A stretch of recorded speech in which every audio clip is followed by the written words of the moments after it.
Corações duros na casa de Deus. O que estou para dizer pode ser um choque para você, mas eu creio nisso de todo o coração. Os corações mais duros deste mundo não estão entre os ímpios, mas no meio do povo de Deus. Quando pensamos em gente de coração duro, somos levados, a maioria de nós, a pensar em ateus declarados, como por exemplo, Madeleine Murray, a mulher que serviu de instrumento para eliminar a oração das escolas públicas. Ateus como Murray ridicularizam a própria ideia de Deus. Sempre que se referem aos cristãos, as suas palavras são de um tom azedo e sarcástico. Outros ateus alardeiam seu ódio para com Deus.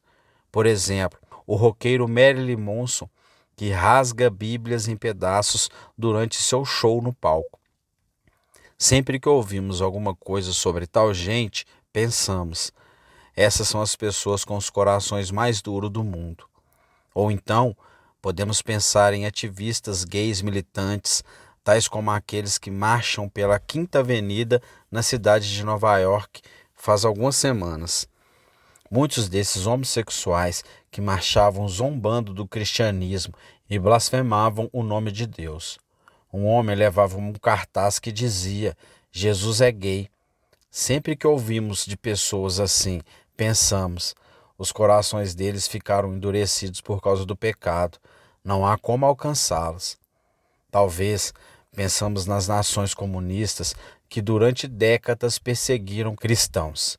Em Cuba, por exemplo, que fica a não muitas milhas da costa da Flórida, o regime comunista de Fidel Castro fechou todas as igrejas e começou a transformar catedrais em centros de treinamento para o comunismo. Os líderes de Cuba se vangloriam: já demos fim a toda a religião. E nesse tempo, muitos cristãos pensaram: ninguém poderia ter coração mais duro do que esses que têm tanto ódio de Deus. Eu poderia acrescentar muito mais, descrevendo toda sorte de escarnecedores, zombadores, blasfemadores, rejeitadores de Cristo. E cada um desses pode, com acerto, ser descrito como duro de coração. Mas se você quer descobrir os corações mais duros de todos, aqueles que o Senhor mais despreza, tem que procurar na casa de Deus. Os corações mais duros são sempre encontrados no meio do seu povo. Conforme a Bíblia, a dureza de coração que Deus mais despreza tem a ver com ouvir e rejeitar a sua palavra. O homem que, muitas vezes repreendido, endurece a cerviz, de repente será destruído sem que haja remédio. Provérbios capítulo 29, versículo 1. A palavra hebraica para repreendido, neste versículo, refere-se a ensino corretivo. E a palavra para sem que haja remédio, aqui é marp, que significa sem cura, sem qualquer possibilidade de libertação. Este versículo primeiro nos diz que a dureza de coração vem como resultado de rejeitar repetidas advertências, de pôr de lado todos os sussurros da verdade. E depois nos diz que, com o tempo, essa dureza fica impossível de curar. Então, quais são as pessoas que mais frequentemente ouvem essas advertências? Supõe-se que sejam cristãos, aqueles que se assentam na casa de Deus cada semana ouvindo sermões corretivos. A trágica verdade é que, apesar de ouvirem mensagens de fogo vindas do céu, multidões de cristãos não praticam o que escutam. Recusam-se a permitir a entrada de Deus em certas áreas de suas vidas. E à medida que continuam a ouvir sem dar atenção, começa a estabelecer-se o endurecimento. Por fim, eles serão cortados sem esperança de jamais ser curados. Por contraste, há alguns ativistas gays cuja dureza de coração foi curada. A princípio, eles amaldiçoavam a Cristo e cerravam o punho com raiva ante a face de Deus. Quando, porém, ouviram o Evangelho e sentiram a pura e amável repreensão do Espírito Santo, seus corações amoleceram. arrependeram-se e voltaram-se para Jesus, sendo curado sua dureza. Agora, você pode estar pensando, espera um pouco, está dizendo que um homossexual radical, endurecido pelo pecado, tem a esperança de ser curado de sua insensibilidade, mas um cristão endurecido pelo pecado não tem essa esperança? Como pode ser? A diferença é que o referido homossexual não ouviu mensagem após mensagem de repreensão, endurecendo o coração continuamente para ela. Mas o cristão sim. A vida de um filho de Madeleine Murray vai ilustrar este ponto. Ele tinha sido criado em um lar que era provavelmente o mais ateu da América. E ele depois trabalhou para sua mãe, fazendo cruzadas contra Deus e a religião.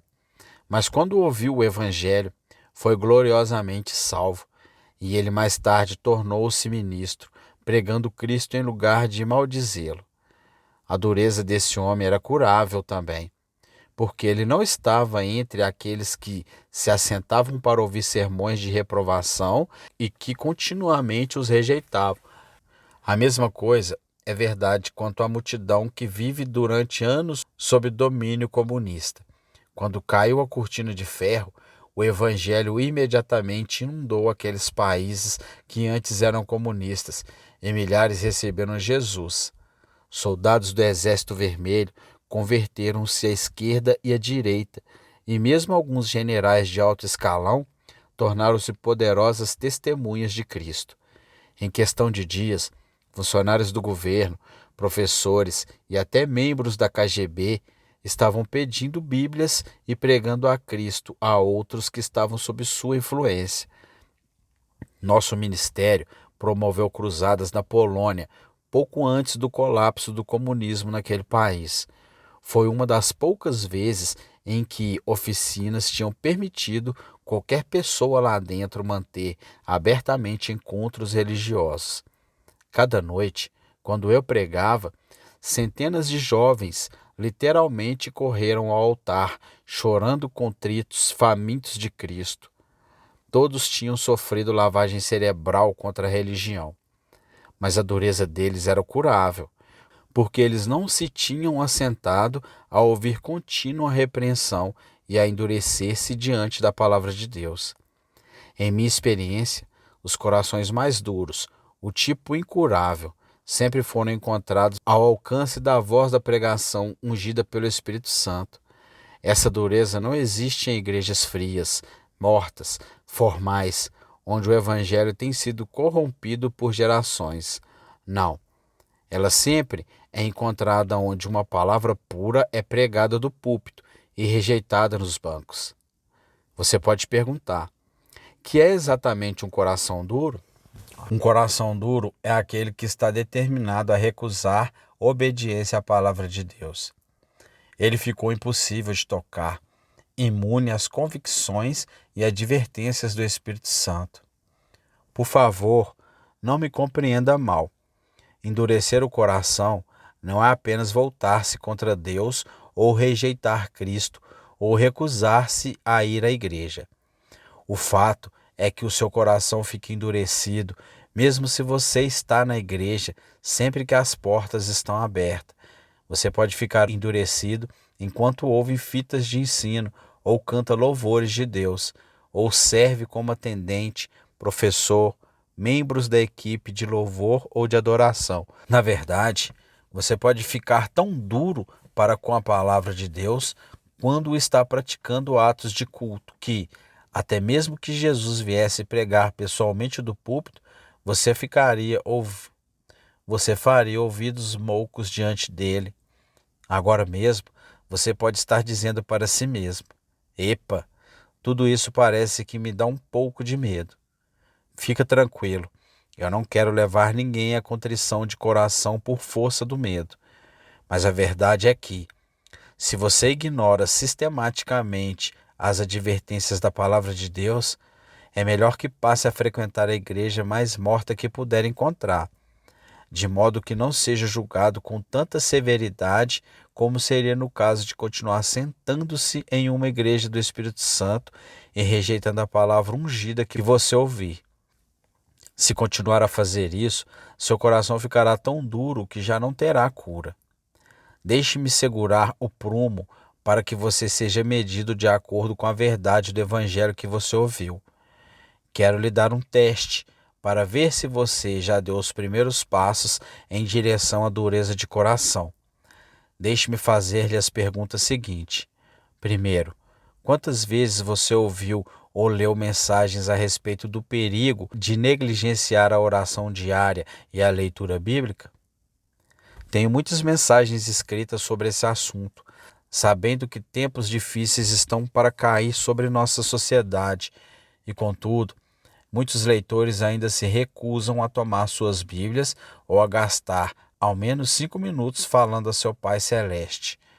Amado, se você negligencia seu lugar secreto no lar, se você pensa que só orar na igreja atende a todas as suas necessidades, nunca vai sobreviver aos dias de tribulação que estão pela frente. Pense nisto.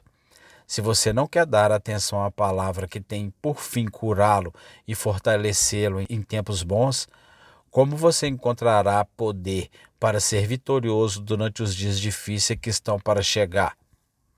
Se você tem ignorado as instâncias do Espírito Santo que procura levá-lo ao lugar secreto buscando intimidade, então você já deu o primeiro passo para a dureza de coração. Você pode preencher todo o seu tempo fazendo boas obras, abençoando pessoas e derramando seu coração no serviço cristão.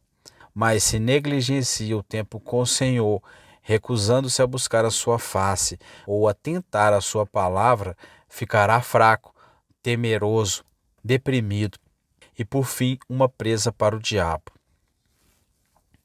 Ter um conhecimento pessoal de seu Pai Celeste é a única maneira de preparar-se para aquilo que está por vir.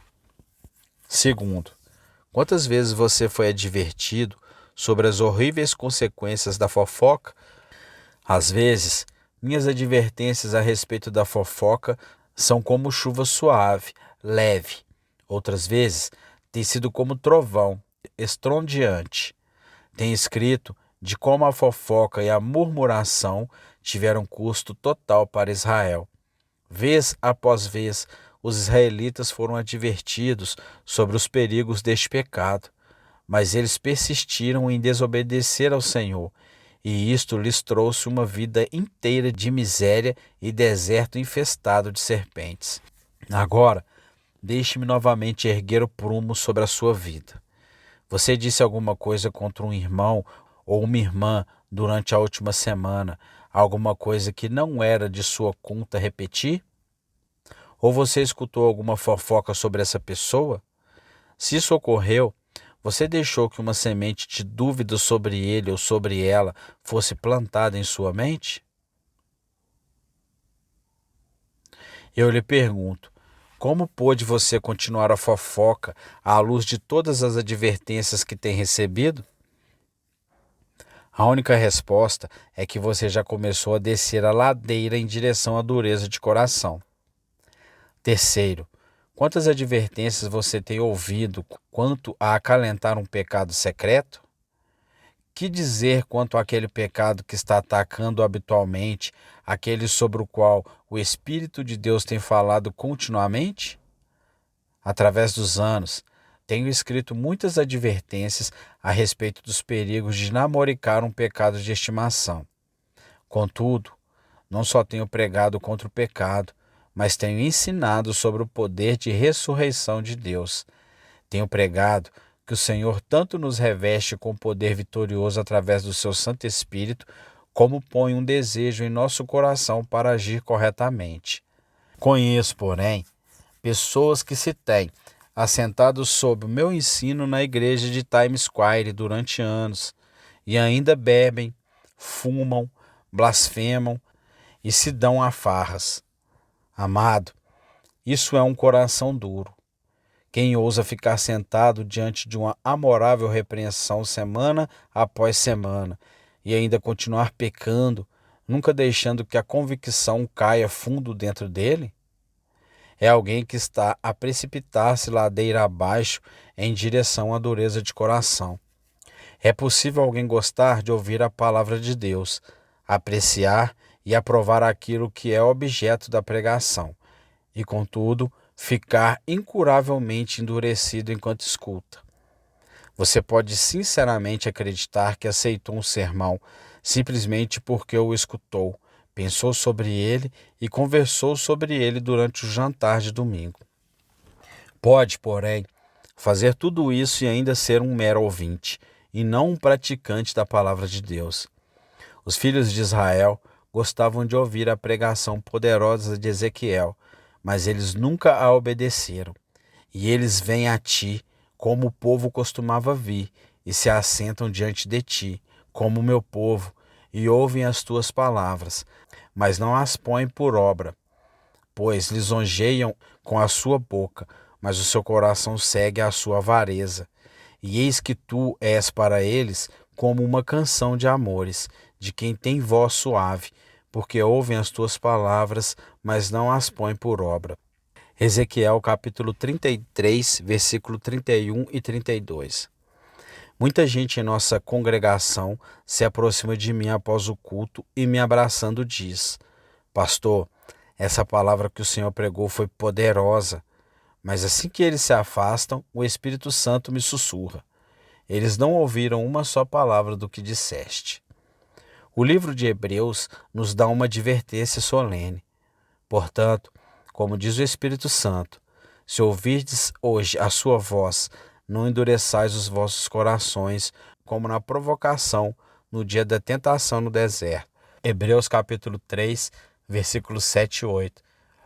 Porque, havendo alguns ouvido, o provocaram, rebelaram-se. Versículo 16. Estes textos mostram claramente que a dureza não está ligada ao ateísmo, ao comunismo ou a qualquer outro ismo, mas, antes, a atitude de ouvir e não praticar a palavra de Deus. Conheço muita gente na igreja Times Square que são pessoas tenras, gentis, sacrificadas e ainda assim estão correndo o perigo de ficar de coração duro. Tenho buscado ao Senhor a este respeito, perguntando: Pai, como podem essas pessoas dedicadas, ativas, ouvir sermão após sermão de admoestação e mesmo assim nunca mudar? Eles vêm à nossa casa semana após semana, prestando-te culto, louvando-te, mas não estão crescendo para a maturidade. Sei disso porque os ouço fofocar e sei de outros pecados na vida deles. Gostam muito de ouvir pregar a tua palavra, mas simplesmente não obedecem. Senhor, o que os impede de obedecer a tua palavra? Deus me mostrou que tudo tem origem na forma de sua conversão.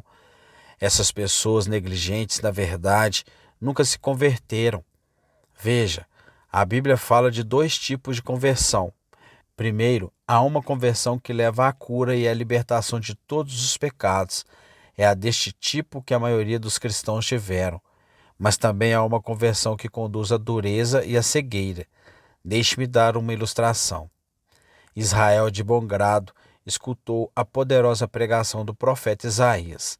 Porém, continuamente justificavam seus próprios pecados, chamando o mal bem e o bem mal. Assim, Deus instruiu Isaías: Vai e dize a este povo: Ouves de fato e não entendeis, e vedes em verdade, mas não percebeis. Engorda o coração deste povo e fecha-lhes os olhos, para que ele não veja com os seus olhos e não ouça com os seus ouvidos, nem entenda com o seu coração, nem se converta e seja sarado. Isaías capítulo 6, versículo 9 e 10. Deus sabia que os israelitas não estavam dispostos a largar dos pecados que os assediavam. Eles amavam demais seus prazeres carnais e seus companheiros ímpios. Então o Senhor disse a Isaías: Essa gente nunca vai mudar o coração, e doravante nada falarei a eles. Ao invés, quero que tu incentives a dureza deles, Isaías. Dessa forma, talvez alguns escutem antes que seja tarde demais. Simplificando, Deus estava apelando para uma plena submissão de seu povo. Ele estava dizendo: se vocês querem ser chamados pelo meu nome, se os seus corações hão de se converter, então isso tem de acontecer de tal modo que os liberte dos seus pecados, os cure e os ponha livre de todo cativeiro. Eu agradeço a Deus as multidões de cristãos que iniciaram sua caminhada com Jesus da maneira certa, amando a verdade e obedecendo a palavra de Deus. Eles tiveram, pelos seus pecados, a tristeza que é segundo Deus, e o seu arrependimento foi de todo o coração. Quando abandonaram os caminhos da sua carne, aproximaram-se pelo Senhor, e a sua palavra tornou-se para eles uma lâmpada guia. E hoje, eles se entregam sem reservas à obediência de sua palavra. O segundo tipo de conversão é o que o exército chama religião da trincheira. Este segundo tipo de conversão é o que ocorre a alguns soldados quando entram em batalha. Ao ouvir as balas sibilando por cima deles e ver as bombas caindo ao redor, eles veem a face da morte e depressa clamam a Deus. Foi esse o tipo de conversão que Faraó teve. A certa altura, ele tinha ouvido 7 repreensões do Espírito Santo, mas ainda não queria obedecer à ordem do Senhor para libertar Israel. E agora Deus mandou Moisés a Faraó pela 8ª vez com a mensagem: assim diz o Senhor Deus dos Hebreus: até quando recusarás humilhar-te diante de mim? Deixe ir o meu povo para que me sirva.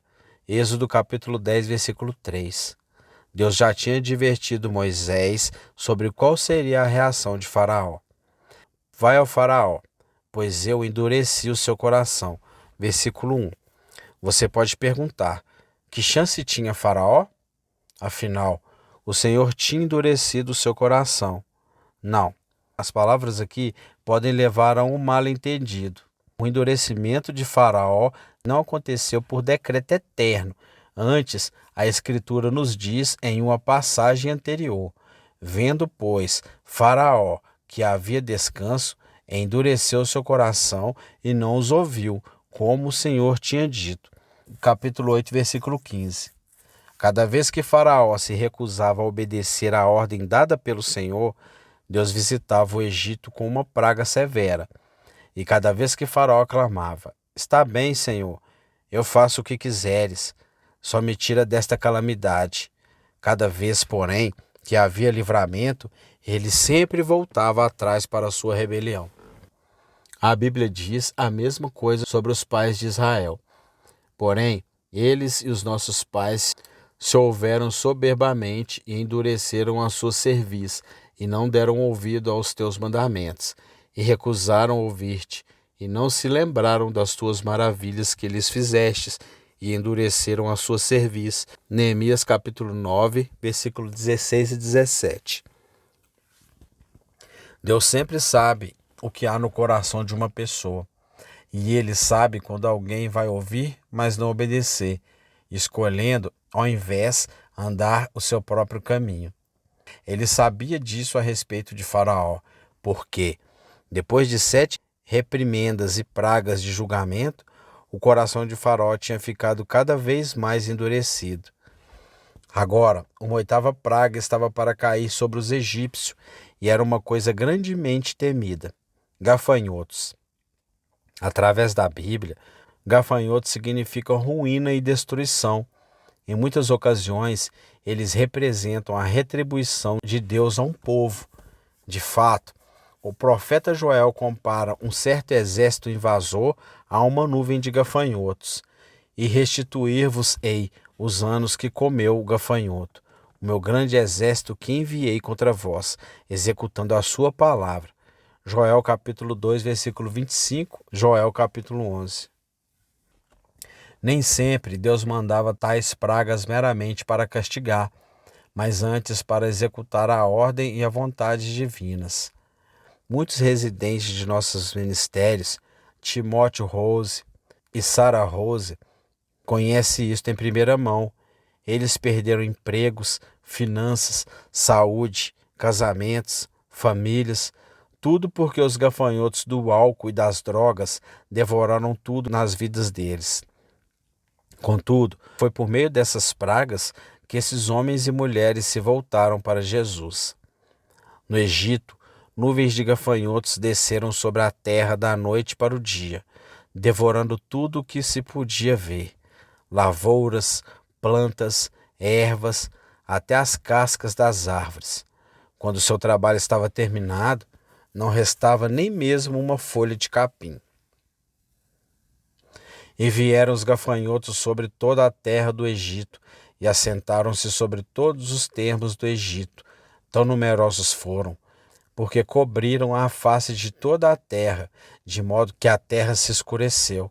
E comeram toda a erva da terra e todo o fruto das árvores, e não ficou verde algum nas árvores, nem na erva do campo, em toda a terra do Egito. Êxodo capítulo 10, versículo 14 e 15. Aquelas espessas nuvens encheram as casas dos egípcios. A qualquer lado que se voltasse, o povo via gafanhotos, no soalho, na gamela de amassar, no leite, nas roupas, nas camas.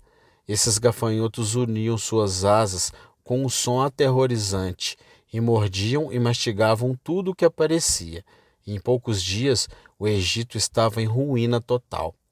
Nesse ponto, uma palavra pequena, mas muito importante aparece na Escritura. A palavra então. Então, Faraó se apressou a chamar a Moisés e Arão e disse: Pequei contra o Senhor vosso Deus e contra vós. Versículo 16. Faraó confessou seu pecado, admitindo seu mau procedimento. E parecia que seu arrependimento fosse pleno e completo. Mas qual era sua motivação para arrepender-se? A Escritura deixa isso bem claro nas próprias palavras de Faraó. Agora, pois, peço-vos que perdoeis o meu pecado somente desta vez, e que oreis ao Senhor vosso Deus, que tire de mim somente esta morte. Verso 17. Faraó estava dizendo: é verdade, eu pequei, sinto muito. Agora, apressa-te, Moisés, e tira-me deste aperto. Ora a teu Deus por mim, estou em apuros e preciso me desafogar. Faraó viu que estava a ponto de perder tudo, então arrependeu-se na esperança de que Deus o livraria da confusão em que se havia metido.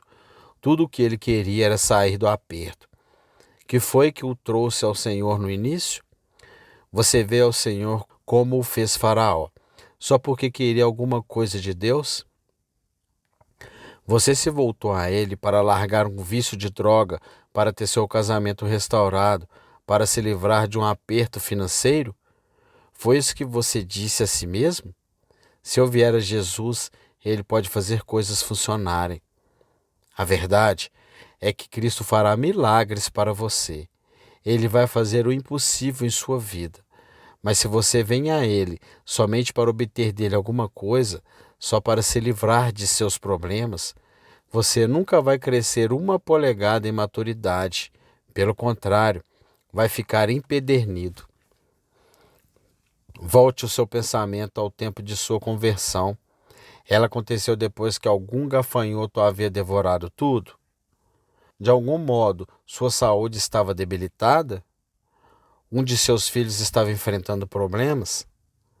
Você estava sofrendo alguma desolação com a morte e a ruína pairando sobre você? Por favor, não me compreenda mal. Naturalmente, Deus tem prazer em salvar pessoas que acabaram em ruína. Quando tudo está perdido, Ele sempre está perto e é fiel para libertar. Porém, amado, você não pode vir a Jesus só para obter alívio. Você tem de vir a Ele porque Ele é Deus e porque Ele merece sua vida, sua adoração, sua obediência. É uma coisa perigosa vir à casa de Deus e estar presente aos atos de culto. Você pode ensinar, atender a pessoas, pode cantar no coro e você pode dizer a si mesmo: lembro-me bem de minha conversão. Recebi Jesus no meu coração faz 5 anos.